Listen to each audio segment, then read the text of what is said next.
No ano passado, o Rio de Janeiro passou 10 meses sob intervenção federal, uma medida que custou mais de R$ 1 bilhão. Mas, de acordo com o relatório final do Observatório da Intervenção, a presença dos militares não teve impacto significativo na segurança pública do Estado.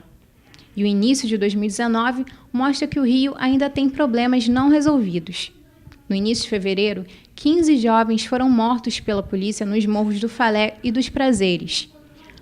A Defensoria apontou indícios de tortura e fuzilamento.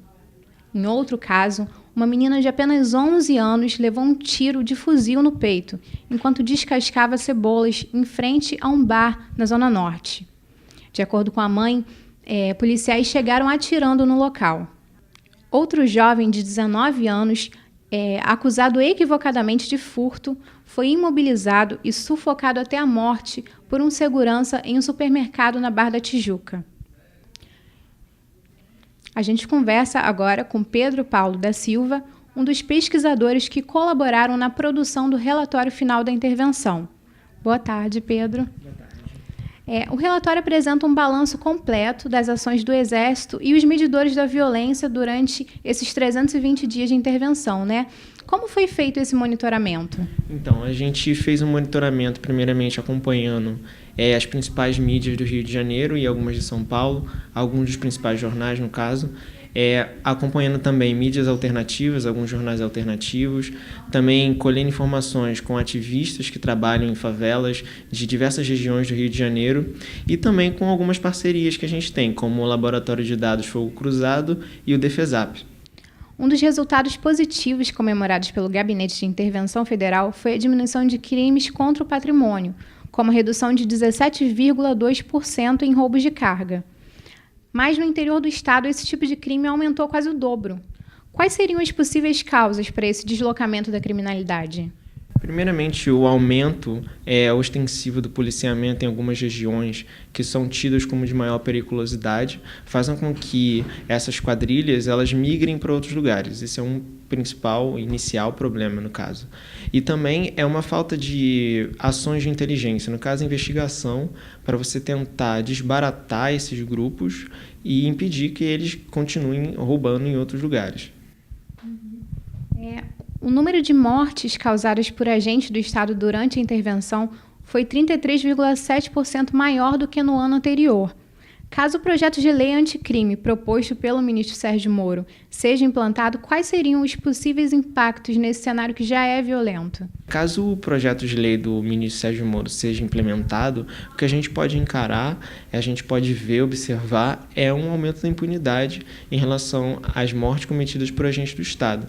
Como a gente demonstrou no nosso relatório final, houve um aumento exponencial nessas mortes causadas por agentes do Estado no ano de 2018, durante a intervenção federal, se a gente comparar com o ano de 2017.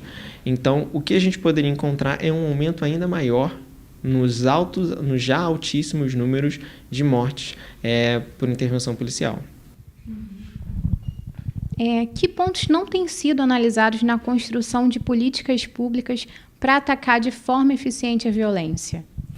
O ponto número 1 em qualquer política de segurança pública efetiva é a proteção contra a vida.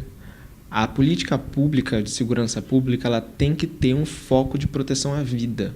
E isso a gente não viu na intervenção federal, isso a gente não tem visto nos últimos 30 anos na gestão de segurança pública do Estado do Rio de Janeiro. A gente não pode ter 1,2 bilhão de reais sendo investido e não ter como prioridade número 1 de um plano estratégico de segurança pública não ter a proteção contra a vida. A gente precisa ter como prioridade a proteção contra a vida do cidadão fluminense, seja que cidadão seja esse.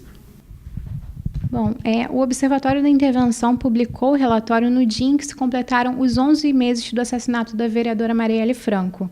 Qual seria a simbologia dessa escolha? O lançamento do nosso relatório final, ele objetivou coincidir com o aniversário de 1 ano do início da intervenção federal, que foi no dia 16 de fevereiro do ano passado, nós lançamos no dia 14 de fevereiro desse ano. Pouco menos de um mês depois, ocorreu a execução, o assassinato brutal da vereadora Marielle Franco, que participou, inclusive, da primeira reunião aberta do Observatório da Intervenção, uma semana antes da morte dela, ela estava aqui com a gente, apoiando e dizendo que ela estaria junto com a gente mais nessa empreitada, mais nessa iniciativa de proteção à vida, como ela sempre esteve. Então, a simbologia da gente lançar um mês antes do 1 ano da morte, 1 ano que nós perdemos a Marielle Franco, é ter, de alguma forma, ela com a gente aqui, ter a potência dela com a gente aqui. Inclusive, nós dedicamos o nosso relatório, o nosso primeiro relatório e todo o nosso trabalho depois a ela. Muitos de nós aqui eram amigos dela, muitos conheciam, muitos participavam de militância com ela e muitos tinham ela como uma inspiração também.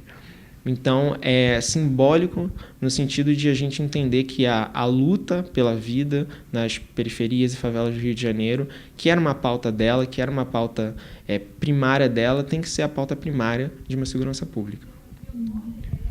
Muito obrigada pela entrevista, Pedro. Muito obrigado a vocês.